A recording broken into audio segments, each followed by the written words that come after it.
поздравляем с нашим праздником, днем, когда православная церковь вспоминает те наставления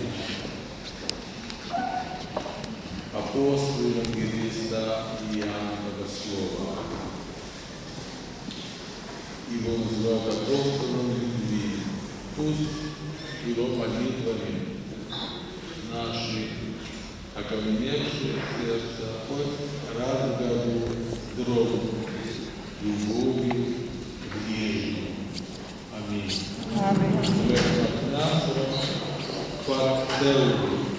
Pentru verde mai înțelegeți.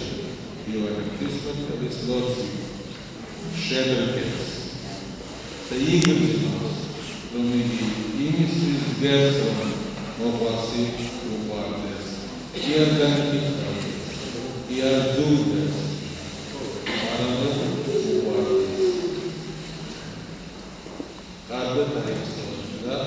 S-a cătărinat Sfinținaș, șirat, მიეცით პასუხი ღმერთთან კითხვაზე, რატომ არ ვიყავ არავინ გამიერებაზე. აი ესაც ყველაზე მთავარი. თუმცა კაი, მე ის ქრისტიანობაზე ვიქნები. თუ ამას არ აკეთებ, სულ გულია ეს. ხოჭო კიდევ ალბათ სახარება შეგვახსენებს. თუ გოგოსმენ, ვერცად არ